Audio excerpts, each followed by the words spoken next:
going to step you through the procedure for removing the clutches from your Polaris ATV. Now this procedure applies to virtually all of the Polaris ATVs, with the exception of the Polaris Predator, which is a little different animal. It doesn't use these CVT clutches. So the tools that you'll need are a large Phillips screwdriver if you have one of the early to mid-90s ATVs for removing the clutch cover, or if it's a later model, you need a 3/8 inch socket and a ratchet, 1/2 inch socket for the driven clutch, 5/8 inch socket for the driver clutch. You'll need a bar or a tool of some type to hold the driver clutch while you're undoing the bolt. And last but not least, you need a clutch removal tool. Now you can find the clutch removal tools listed on Amazon or eBay, or you can cheat and do like I did. Go down to a nut and bolt supply store, not Lowe's, not Home Depot, because they don't carry this kind of stuff. Get a 3/4 inch fine thread bolt, pick up a 6 inch, 5/8 inch bolt, cut off the head, measure about 4 inches, cut off the threads, and then you can use this as your clutch removal tool. So, let's go ahead and get started. The first step is to remove the rear plastic from your ATV. Now, if you need some assistance with that, I have a video that shows how to remove it. Second step is we need to remove the clutch cover. Now, either use your Phillips screwdriver or your 3/8 inch ratchet to remove the screws. I've removed most of them already for the sake of expediency.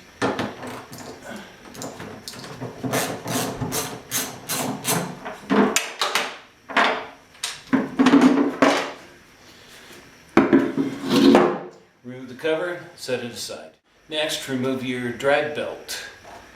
The best way to take it off is to pry it off the driven clutch here. Also, when you have the belt off, take a look at it, see if it looks worn or cracked. If it does, you'll want to replace it when you put the clutches back on. So, you grab it, pull it to the side as much as possible, rotate the clutches, and pull it off. And we're ready for the next step. Removing the driven clutch is pretty easy. It just has 1/2 inch bolt holding it in place.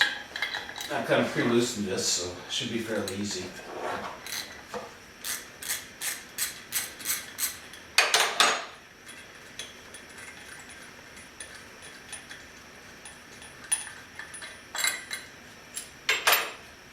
And just slide it off. You do want to pay attention because there's typically some spacers back here. Keep track of those and don't lose them. The driven clutch is a little more of a challenge because it's on a tapered shaft. Therefore it uses friction to maintain contact with the crankshaft. So you have to kind of break it loose. First step, of course, is to remove the bolt with a 5/8 socket.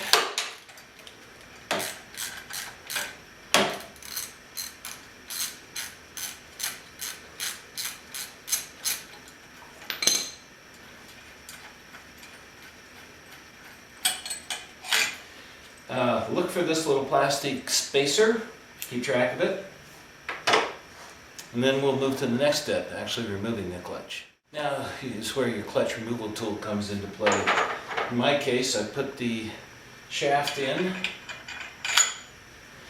Now normally you keep oil as far away from these clutches as possible, but it doesn't hurt to put a drop of 3-in-1 oil or something like that on here to lubricate the threads. You also want to get a fair amount of thread on the clutch so you don't strip anything out. And then in my case, use a crescent wrench and slowly tighten it up. And in this case, since I've had that clutch off recently, came off pretty easy. But if it's been a while, you're going to have to torque on it a little bit, maybe even use a cheater bar extension on here to get enough torque, and then it'll pop off. Okay, installing the clutches is mostly intuitive. Basically reverse of what you just did. So slide the driver clutch back on, insert your bolt,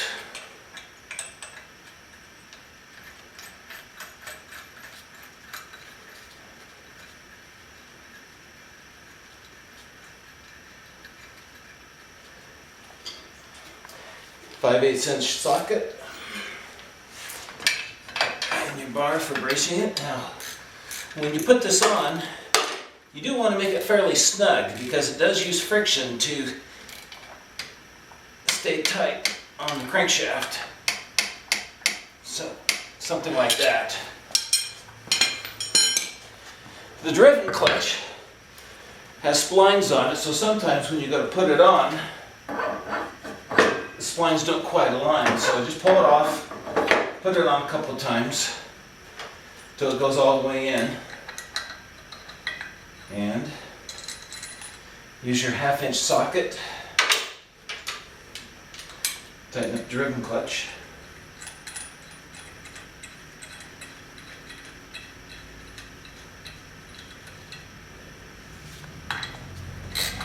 And you can just kind of hold this with your hand.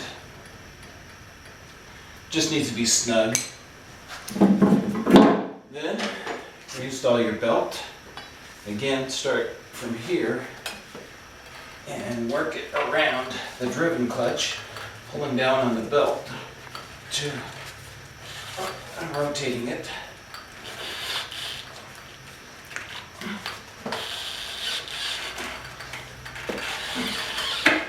Till it's back on. Replace your cover. Tighten up your bolts. Replace your rear plastic. And you're finished.